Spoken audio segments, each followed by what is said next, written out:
All right, welcome back, everyone. As you can see, I'm in a different setup. I'm at work today, but I love getting this done, so I want to keep it on a routine basis. I always want to thank Lauren for coming back and doing this, and so welcome back, Lauren.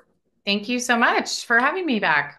Yeah, I like the routine. Sierra comes on once a week if possible too. So I think it's a lot of fun, getting in the habit of doing this and just staying consistent with it. So, we kind of trying to always figure out what we want to talk about. And I think I've been seeing a lot of things about, cost of living, even like landlord rights, tenant rights. But so you live or you live in Florida, but you also have a property in Maui. So let's talk about like the differences of those areas. Yeah, they are very different. In fact, I would say they're kind of opposite.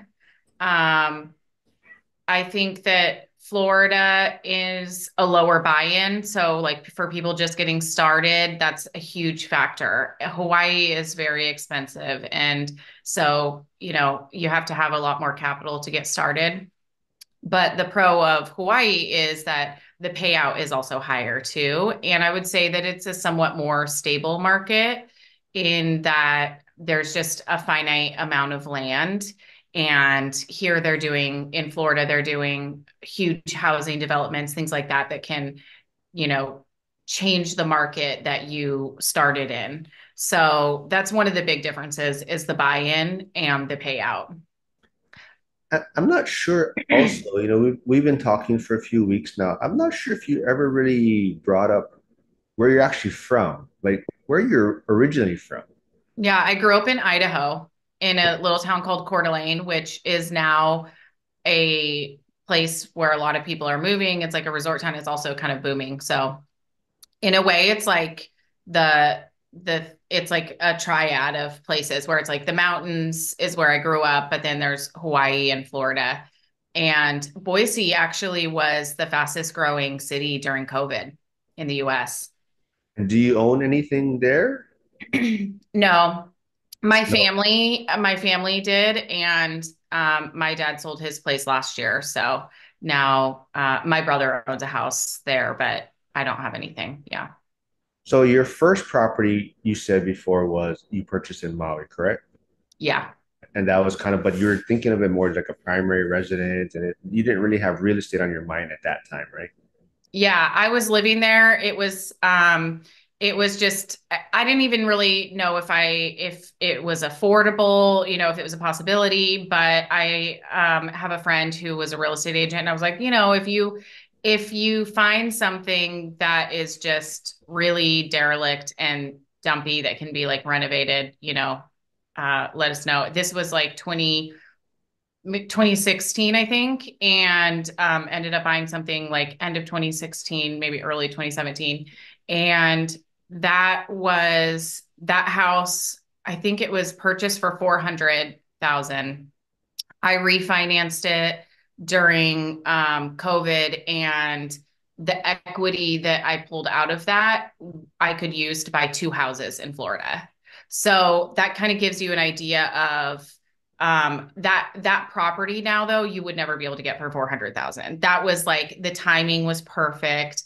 Um, it was pre-COVID. It was just a totally different market. And by the time that I kind of figured out, like, wow, this is a really good opportunity, I was already priced out of that market. I couldn't do what I wanted to do there without tying up all of my capital, or I probably could have, but I think I was just too scared. I was too inexperienced. It felt too high risk for me to do that there. But if you can get in doing investing in Hawaii, you can make a lot of money because it's almost a guarantee that somebody's going to buy the place if you do a good job because there's just so few properties there. Yeah, like you touched on it. A lot of it is just how your capital is being allocated or tied up, and that's kind of what I see a lot of people is sometimes they start in Hawaii, but now all their capital is tied up into one deal, and that's kind of why you looked at other markets, and then I'm sure probably the vision is at some point a lot of that capital is going to come back to like Hawaii or these other areas where there's a lot of appreciation. Was like taxes a factor in your decision in going to Florida or starting to invest there? Absolutely.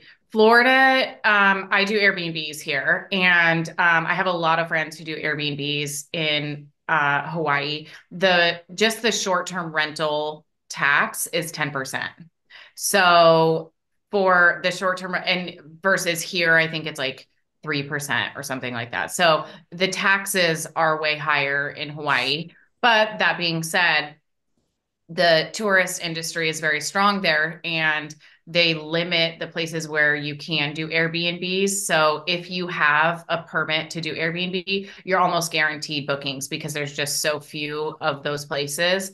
And so you're making a lot more money on them. So yeah, the taxes are higher, but then you're also making more money. So again, it kind of works out to be a good market for Airbnb, but you have to be able to afford to get in. And with the way that, I'm speaking more specifically about Maui too, because that's what I'm most familiar with. It could be different on Kauai or the Big Island, or Oahu, of course. But with the Lahaina fires, now there's so little housing. If you did want to go to Maui and invest and build additional units on a property or renovate or something like that, you would almost be guaranteed to make a whatever your a after repair value is because it's going to sell because there's just so many people looking for homes.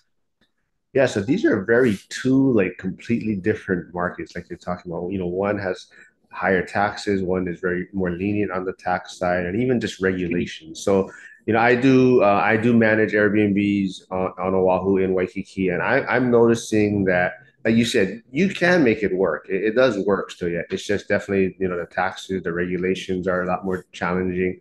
But even what I notice is our tourism industry is kind of slowing down or the bookings are going down. So I want to say they just came out with a report where I think it's been like 7 straight months where the tourism activity has been declining. Oh, So yeah, so, interesting. so the visitors have been going down, and I don't know the specifics of it, but I would say a lot of it is the tourism industry is getting taxed more, so people that come here are paying higher taxes.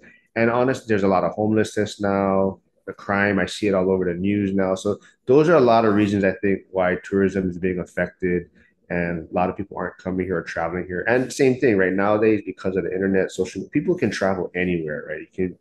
Yeah. Places are more accessible. Do you see the tourism industry maybe being affected in Florida by anything? I think I mean, of course, during COVID, everything was going off. But I think the tourism here is a little different from Hawaii, especially because Hawaii is like a once in a lifetime vacation that a lot of people take, or it's one of those places where it's just like, oh, we're going to do a family trip to Hawaii for Christmas, or it's a moment. It's like the way that people go to Disney World here, where they may save up for a long time to take this trip that they've always dreamed of taking. Florida's a little different. Florida's more a snowbird industry, like tourist industry, where people are coming down for the winter because they're trying to escape the north. And so I think that it's maybe a little more affordable for people to get to Florida. The tourism is driving tourism or people who know people here or who are visiting family, things like that. So it's not quite so expensive and hard to get here. So I think that it is going down a little bit, but I also think it's maybe a little bit more steady than, say, Hawaii because everybody has to get on a flight and those plane tickets can get expensive and it just becomes a more high cost thing and it's less that they're going to visit family and more that they're doing this kind of big family trip or something like that. So how do you divide your time between the two areas? It just kind of depends. I've spent more time in Hawaii than I have in Florida, but recently I've been in Florida. For duration, but I'm going to go back to Maui and I might stay on Maui for, it might be a year before I come back to Oh, wow. Florida or yeah, because I'm going to build potentially two houses on Maui. So, um, with the new Lahaina fires, they've opened up water usage. So I was limited on adding ADU units on the back part of my property because I was short two water fixtures. And so that's a big thing if you are going to develop in Hawaii water fixtures, you have to find out how many water fixtures your property has to determine whether you can build on it. And that's something that somebody wouldn't necessarily know until they get far enough down the line where they bring their engineered plans to the building department. So that's how they limit the growth in Hawaii is through these like fixtures. So now that they need more housing, they've added fixtures so I can get those additional two. So I'm going to probably go there and build two more units um, and make a little compound. Nice. All right. Yeah. But before all that, like this plan of building the two units in Hawaii, like how did you divide? Is there like certain months that you prefer to be in Hawaii or certain months that you prefer to be in Florida? Like how do you divide Yes. that time? I mean, both of them have kind of similar seasons that I prefer to be. So I like to be in Florida in the winter time. I also like to be in Hawaii in the winter time. Um, I love to be in Hawaii when the whales are coming through. That to me is the most exciting time. It's also when I like to surf. The summer can have good surf, but it's not as good. It's smaller. But yeah, I think the winter time, but really Hawaii is so temperate. I like it year round. Florida, I absolutely do not want to be here in the summertime. It is brutally hot and I hate it. So I try to be in Maui like spring or summer, spring going into summer, and then fall and winter be kind of here in Florida. And what about like the speed, like the lifestyle, like as far as, like everybody talks about Hawaii is more kind of just like, you wake up whenever and you're kind of just relaxing, walking around. What is Florida like? So it's funny you asked this because I literally was just having a conversation yesterday. I met a woman who moved from the Big Island here to Florida. And so we were connecting on the different lifestyles. I was mentally trying to prepare her for life here after living there. And I think Oahu, where you're at, is a little different, but like on Maui, people don't really like honk at you. Like you need to like make a 3-point turn and park, in this parking spot on the other side of the street, they're going to let you like get that parking spot. They're like waiting patiently and you're, holding up traffic going in both directions. And they're just like, it's all good. We don't have anywhere we have to be. They consistently will show up 30 minutes late to an appointment. Like that's normal. And it's all good. That's what's expected. It's definitely a slower pace of life. And Florida is a lot of East Coast people that have come down. So it's like very aggressive driving, honking. It's not a slower pace of life. You have a lot of like um, people from the Caribbean and Latin America. So you have like a different cultural influence that influences like the driving and the way of life also. So they're not, I wouldn't say complete opposites, but they're very different in like the attitude and the persona. Like Hawaii is way more like relaxed and it's all good and easygoing. I would say for me, sometimes I feel like it's almost too slow where I'm like, okay, let's get going. Let's do something. But that's Maui. I think if I was on Oahu, I don't think it's as slow paced there. Yeah. Um, Oh, go ahead. No, I was just gonna say, but Florida is not slow paced really. You do get some smaller towns, but in the summertime it does slow down where people are a little slower because it's just so hot they can't really like do anything. Yeah, I think you made a good point. Like even Hawaii, each island is different, so they kind of have their kind of unique styles. But yeah, so Oahu, it's still I would say yeah, like you're saying, it's a little bit more hustle and bustle.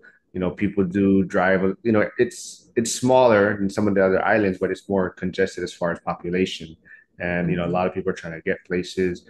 But for you, I mean, is there anything that draws you in a certain direction? Is there food? Like, would you prefer the food in Hawaii or Florida or like, Hawaii. Hawaii is like my my like heart place, my soul place, the place where I feel like it is more of like my people. I am who I want to be more in Hawaii. Like on the property, there's banana trees, there's papaya trees, I have the most incredible avocado tree I've ever had. And I people will just like leave fruit on my doorstep if they have, if their trees are producing a lot and they know that I love like fresh food. And so they'll just like leave a bunch of mangoes or bananas on my doorstep. And nothing makes me happier than coming home to that and just like that sense of like community and abundance of that healthy lifestyle. Here in Florida, it's the South and everything is deep fried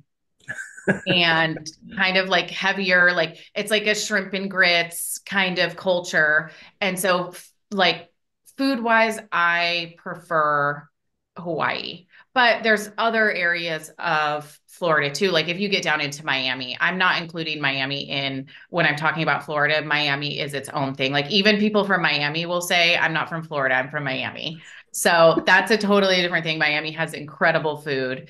But as far as like the rest of Florida goes, I think it's lacking. There's also not like I have farms here, but they're equestrian properties. So people use the word farm, but there's no food growing anywhere. Like people, even in their yards, don't have like a lot of like fruit trees and things. It's actually quite a good growing climate here, but it's just not a culture of growing your own food. So, culturally, it is different. I think the people here are really nice though also like there's that southern charm, that southern hospitality that people have here. So there is a sense of community that you can have here where the people are, if you really need something, they're going to be there for you. And I don't know, I think that Hawaii is that way, but only once you're like in the family.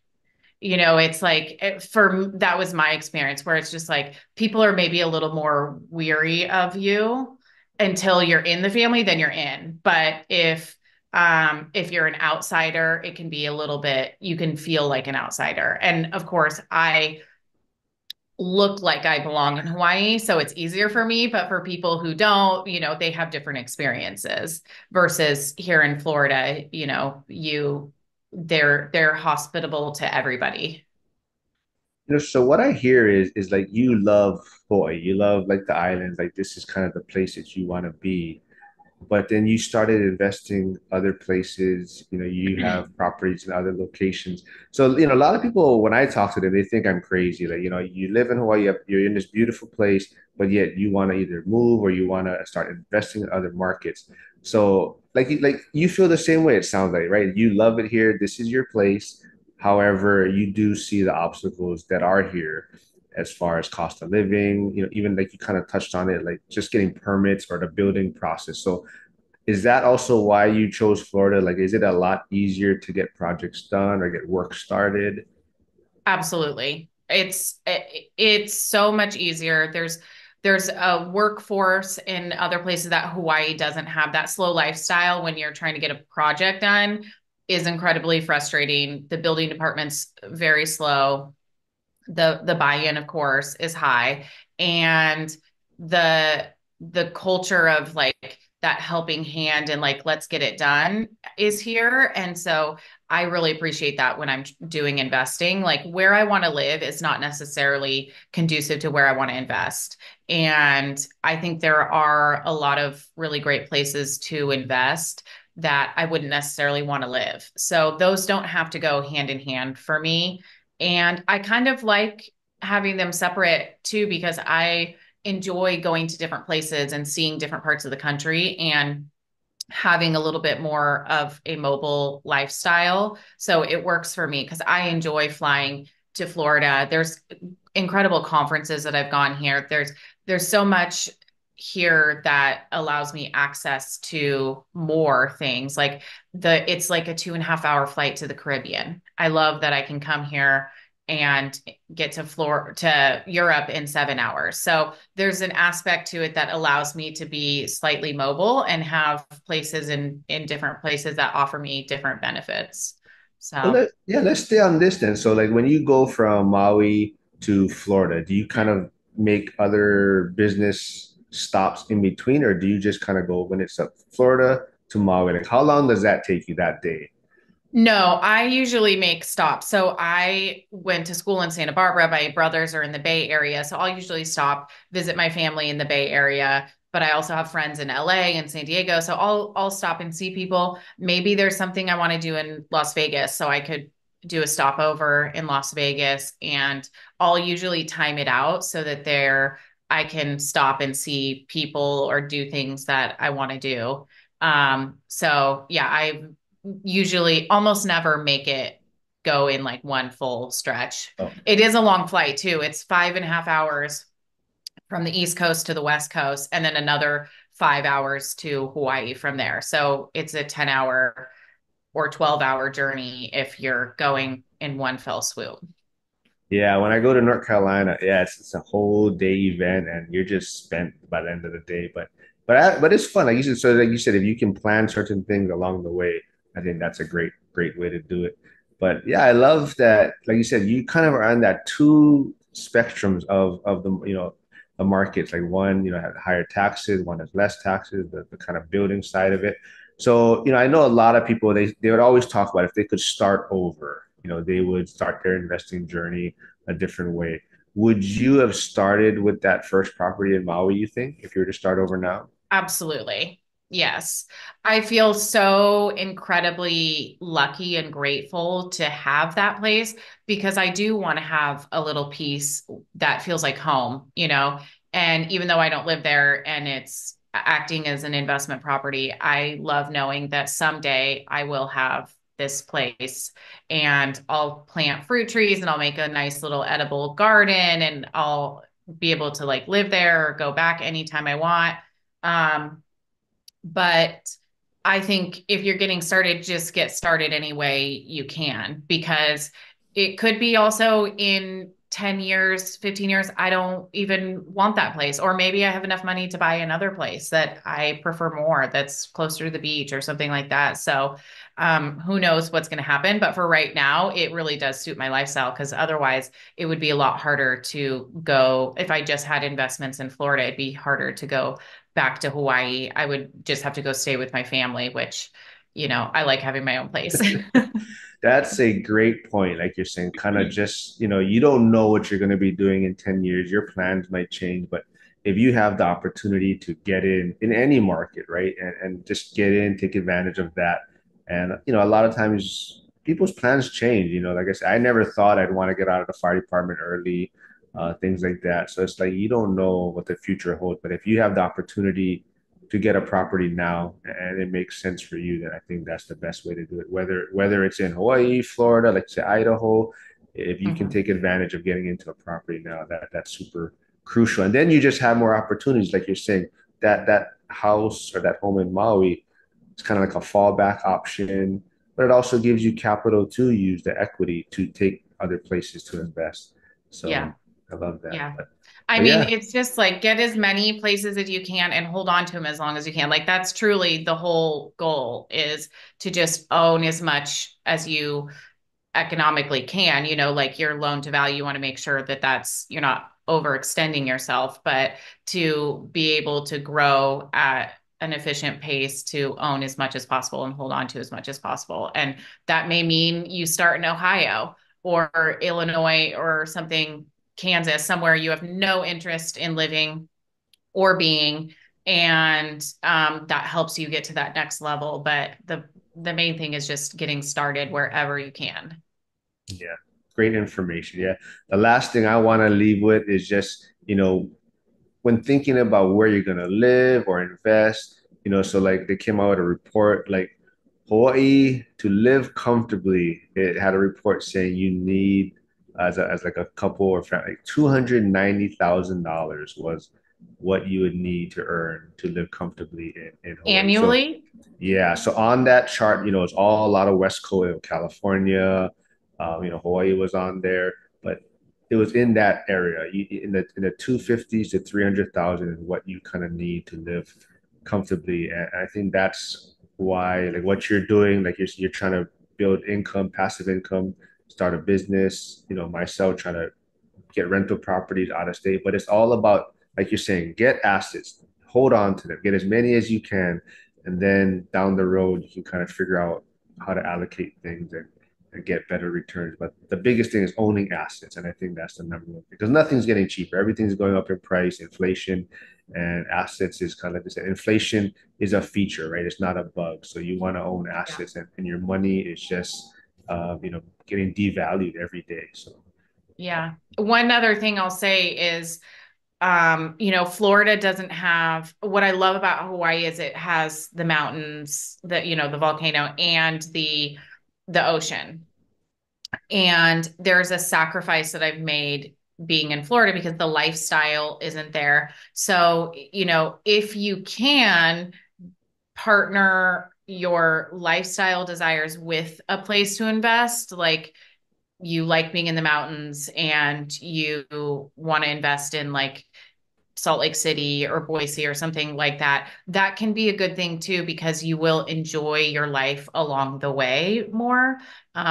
If you can. Of course, those places are going to be a little bit more expensive, but I will say that one thing that I've learned is that if you're going to be on the journey for a long time, I've spent way more time in this small town in Florida than I ever anticipated.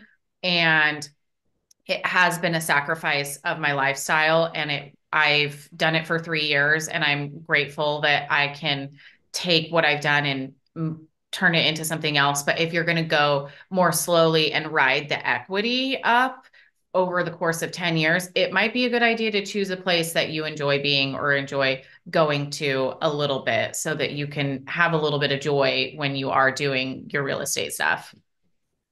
Before we wrap things up, I want to just touch on that. You said that very important word of sacrifice. Like, right, you're sacrificing some things now, but it's for the future, right? You're gonna do the work now, get things done, and then hopefully in a few years now you can just kind of like you said, enjoy. Maybe it's just spending your entire time in Maui if that's what the vision is. But I love that. So, you know, Yeah. do you have any final words then? If you could pick a place, then Maui or Florida, if you had to choose one place, where are you gonna spend your time? Probably Maui. Yeah. Well, But I'm don't tell my Florida people that. I think it seems that you're gonna be in Maui for, like you said, a year or so. So you'll be here getting to enjoy. Is that gonna be like a live-in type flip type? Are you gonna be living up or okay? Probably, yeah. Well, thanks for doing this again. And you're the one that had the experience in both markets. I thought this would be a good way to kind of get a vision of which or the differences in both markets, and someone that wants to maybe invest remotely, like how they're going to kind of figure out what market to choose or how they're going to spend their time in both places. But I love that. So yeah, let's keep doing this, and thanks for doing it every week. Yeah, I can't wait to do it again next week. All right, thanks, Laurie. Thank you. Bye. Bye.